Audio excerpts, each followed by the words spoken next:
क्या आपको भी ये कन्फ्यूजन होता है कि आपके बच्चे की परवरिश सही तरीके से हो रही है या नहीं? क्या आपको समझ नहीं आता कि किस एज में बच्चे के साथ कैसे बिहेव करना चाहिए? आज के टाइम पर पेरेंट्स के मन में ऐसे बहुत सारे क्वेश्चंस होते हैं। बच्चे की परवरिश का सही तरीका क्या है? किस एज में हमें बच्चे को कौन सी चीज़ें सिखानी चाहिए, किस एज में बच्चे को बहुत प्यार देना चाहिए, किस एज में बच्चे को डिसिप्लिन सिखाना चाहिए, किस एज में बच्चे के स्टडीज़ पे फोकस करना चाहिए, या कभी कभी हमें खुद पर डाउट होने लगता है कि क्या हम अपने बच्चे का सही डेवलपमेंट कर भी पा रहे हैं या नहीं। अगर ऐसे कोई सवाल आपके मन में भी अक्सर आते हैं तो ये वीडियो आपके लिए है और इस वीडियो को पूरा जरूर देखिएगा। Hello parents, my name is Silky Agrawal and I am a certified NLP life coach, parenting coach and a career coach. और आज की इस पावरफुल वीडियो में मैं आपके साथ शेयर करूंगी चाणक्य की पेरेंटिंग टिप्स को। अगर आप इस वीडियो में बताई गई बातों को सुनेंगे, उन्हें एक्सेप्ट करेंगे और उन्हें इम्प्लीमेंट भी करेंगे तो आप देखेंगे कि ना ही सिर्फ आपका बच्चा अपनी लाइफ में सक्सेसफुल होगा बल्कि वो अच्छे संस्कारों के साथ बड़ा होगा। और उससे भी बड़ी बात यह है कि आप अपनी पेरेंटिंग को एंजॉय भी कर पाएंगे। चाणक्य कहते थे कि 7 साल की उम्र तक बच्चे को ढेर सारा प्यार देना चाहिए। 8 से 14 साल तक की एज में बच्चे की एजुकेशन, उसके स्किल्स, डिसिप्लिन पर फोकस करना चाहिए और 15 साल के बाद पेरेंट्स को बच्चे के साथ फ्रेंडली बिहेव करना चाहिए। अब इसे डिटेल में समझते हैं। पहले 7 साल बच्चे को ढेर सारा प्यार दें। आजकल बहुत सारे पेरेंट्स को बच्चे की 4 से 5 साल की उम्र में ही उसके एजुकेशन की बहुत चिंता होने लगती है। अगर बच्चा लिख नहीं रहा है या फिर ठीक से रीडिंग नहीं कर रहा है तो पेरेंट्स बहुत ज़्यादा वरीड हो जाते हैं। उन्हें लगता है कि भाई मेरा बच्चा अभी मैम पढ़ाई क्यों नहीं करना सीखा है या फिर अभी ठीक से लिखना नहीं सीखा है। सो पेरेंट्स चाणक्य के अकॉर्डिंग 7 साल की उम्र तक पेरेंट्स को बच्चों की एजुकेशन पर ज़्यादा फोकस ना करके बल्कि पेरेंट्स को बच्चों के साथ इमोशनल सिक्योरिटी पर ज़्यादा फोकस करना चाहिए। इस एज में पेरेंट्स को बच्चों के साथ ज़्यादा से ज़्यादा क्वालिटी और क्वांटिटी टाइम स्पेंड करना चाहिए। ऐसा करने से जब बच्चे के साथ पेरेंट्स ज़्यादा कनेक्टेड रहते हैं तब बच्चे अपने आप को बहुत सिक्योर्ड फील करते हैं। इस एज में पेरेंट्स को बच्चे के साथ एक इमोशनल बॉन्ड को क्रिएट करने पर फोकस करना चाहिए। जब पेरेंट्स बच्चों के साथ एक क्वालिटी टाइम को स्पेंड करते हैं तब बच्चे पेरेंट्स के साथ बहुत इमोशनली कनेक्ट हो जाते हैं। और अगर आप चाहते हैं कि 8 साल के बाद आपका बच्चा आपकी बात माने, आपको फॉलो करे, तो इसीलिए ज़रूरी है कि 7 साल तक की एज तक आप उसके साथ टाइम स्पेंड करें, आप उसके साथ एक इमोशनल बॉन्ड को क्रिएट करें। 7 साल तक की एज में जो बच्चे अपने पेरेंट्स के साथ एक अच्छा क्वालिटी टाइम स्पेंड करते हैं उन बच्चों का कॉन्फिडेंस लाइफ में बाकी बच्चों के कंपैरेटिवली काफ़ी ज़्यादा होता है। 7 साल तक की एज में पेरेंट्स को बच्चे के साथ क्या नहीं करना चाहिए? पेरेंट्स को बच्चों को ज़्यादा डांटना नहीं चाहिए, उनके साथ ज़्यादा सख्त नहीं होना चाहिए, उनके साथ ज़्यादा टोका टाकी नहीं करनी चाहिए, उनको लेबल नहीं करना चाहिए। 7 साल तक की एज में पेरेंट्स को बच्चों के साथ खूब मौज मस्ती करनी चाहिए, उनके साथ खेलना चाहिए, उनके साथ तरह तरह की एक्टिविटीज़ करनी चाहिए जैसे कि इंडोर एक्टिविटीज़, आउटडोर एक्टिविटीज़। बच्चों को बाहर का एक्सपोजर बहुत देना चाहिए जैसे कि उन्हें आउटडोर आउटिंग्स के लिए भी लेकर जाना चाहिए। उनके साथ पॉजिटिव बातें करनी चाहिए क्योंकि 7 साल तक की एज में ही बच्चे की ब्रेन प्रोग्रामिंग बहुत अच्छे से की जा सकती है। इसीलिए बच्चों के साथ पॉजिटिव अफर्मेशंस का यूज़ करें और उनकी नींव को मजबूत करें। 8 से 14 साल तक की एज का टाइम है बच्चों को डिसिप्लिन सिखाने का और उनको नई हैबिट्स डेवलप कराने का। इस एज में बच्चे को डिसिप्लिन, रिस्पॉन्सिबिलिटीज़ और मॉरल वैल्यूज़ देना बहुत ही ज़्यादा ज़रूरी है।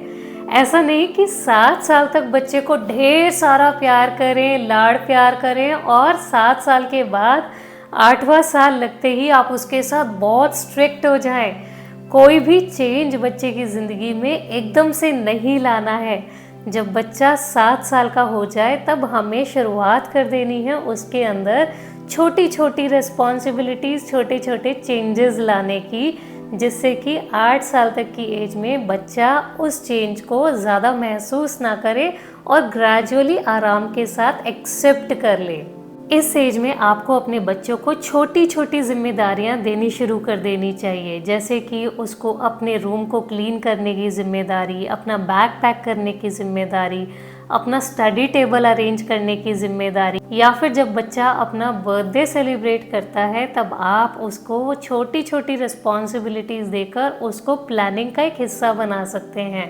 इसके अलावा जब भी आप कहीं हॉलीडे ट्रिप पर जाते हैं तब आप बच्चे के साथ होटल्स की प्लानिंग, इवन बजट की प्लानिंग, इन सभी चीज़ों की छोटी छोटी प्लानिंग्स में बच्चे को इन्वॉल्व करके उसको आप छोटी छोटी रिस्पॉन्सिबिलिटीज़ देने की शुरुआत करें। इस एज में बच्चों को मॉरल वैल्यूज़ देना ज़रूर शुरू कर दें, जैसे कि आप मॉरल वैल्यूज़ सिखाने के लिए बच्चों को मे बी ऑर्फनेज या फिर एनजीओज़ लेकर जा सकते हैं। क्या नहीं करना चाहिए, हमें उन्हें छोटी छोटी गलतियों पर डांटना नहीं चाहिए।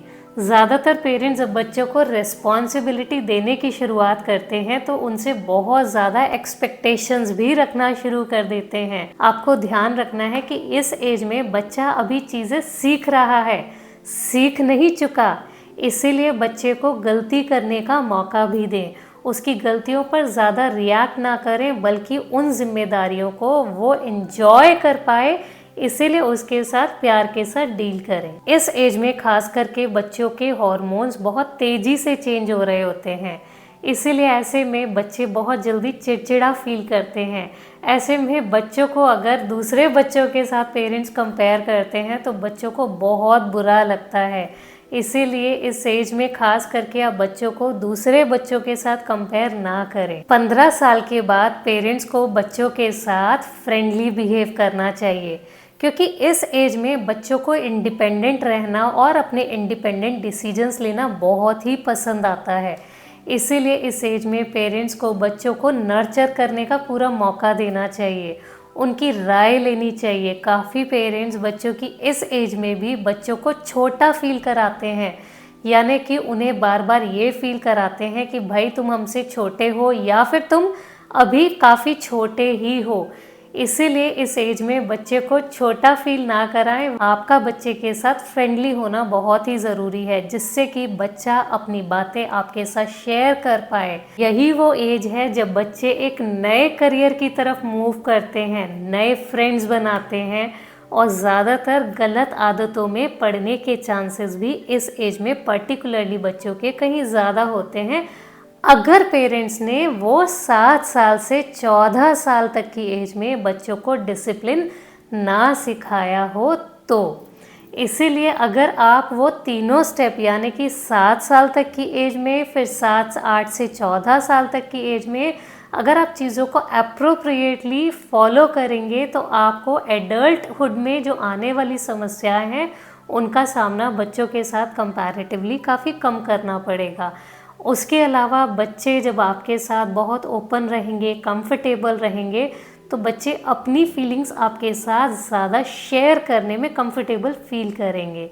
इसीलिए पेरेंट्स को इस एज में पर्टिकुलरली बच्चों के साथ आउटिंग्स पर जाना चाहिए, बच्चों के साथ खुलकर अपनी बातें भी करनी चाहिए, जिससे कि बच्चे भी अपनी बातें करने के लिए पेरेंट्स के साथ कंफर्टेबल रहें। इस एज में क्या नहीं करना चाहिए? बच्चों के थॉट्स को दबाना नहीं चाहिए, बच्चों को बच्चों की तरह ट्रीट नहीं करना चाहिए, अपने फैसले उन पर ज़बरदस्ती नहीं थोपने चाहिए।